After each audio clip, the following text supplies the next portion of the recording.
rare for the advertising world to go against a stereotype.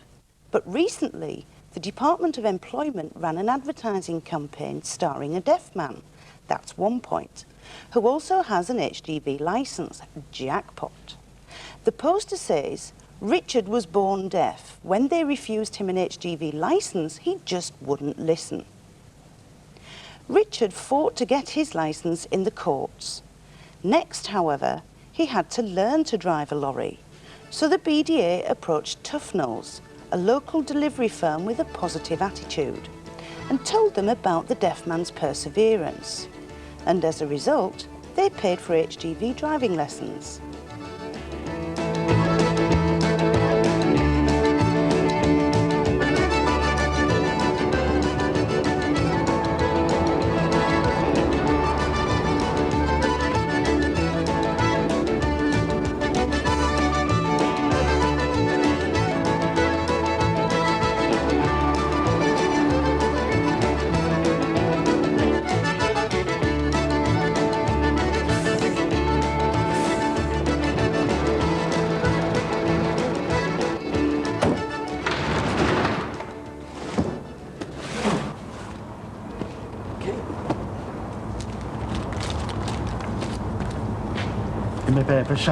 Yeah.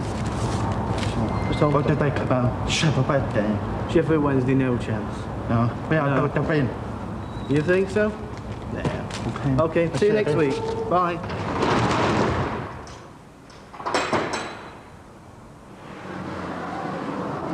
When I was 17, I passed my normal driving test first time. So I thought to myself, I wouldn't mind being an HGV driver. So I applied for an HGV licence. But the Department of Transport refused me just because I'm deaf. They said that it was because I can't use a telephone easily for emergency services in the event of a breakdown.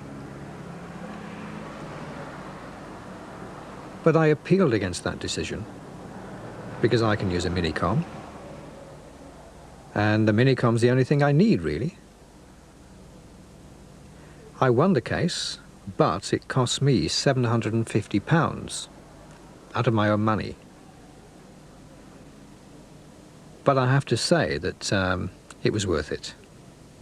The attitude of employing people with disabilities in Tufnells is that we like to feel that everybody has an equal chance to prove themselves. We have able-bodied people and we have disabled people.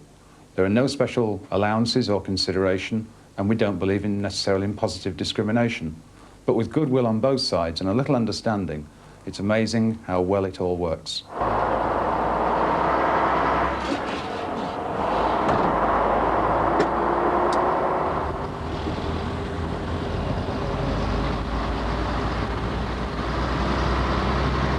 Before Richard joined the company, nobody had had any previous experience of working with people with disabilities. For example, the equipment that Richard uses out on the road, we have the minicom back here at the depot. And we'd never thought before of a deaf person using the telephone, or even a deaf person out driving for us. But with a little bit of understanding on both sides, there have been no problems at all with staff or with customers. It seems to me that what's really needed in this day and age with the employment of disabled people is a complete change of attitude. Statutory quotas are very interesting, but all that they're likely to do is turn employers against people who are disabled. In all my working experience, what we've never had is an agency or some other organisation putting forward in a positive way individuals who are disabled for employment.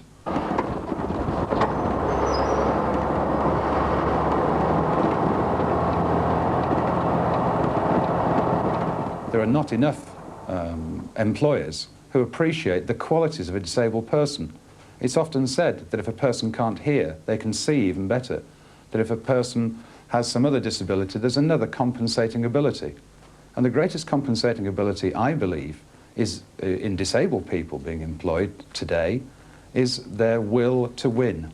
They have a strong will to overcome their disability. They don't take adversity lightly, and it makes them very good employees.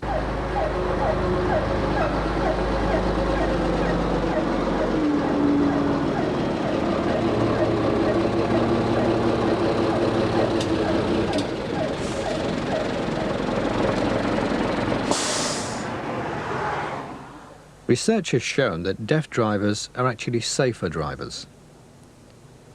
And that's because they concentrate better. They never bother, for example, with radios or mobile telephones. They're more observant of what's happening. We have checked with the DVLA and asked them what the situation was in relation to deaf people applying for an HGV licence. This is what they said. DVLA criteria for issue of goods vehicle licenses includes that in an emergency, a driver must be able to use the telephone. Since April 1991, drivers with a hearing disability will be granted a licence provided they can either speak or use a Minicom text telephone.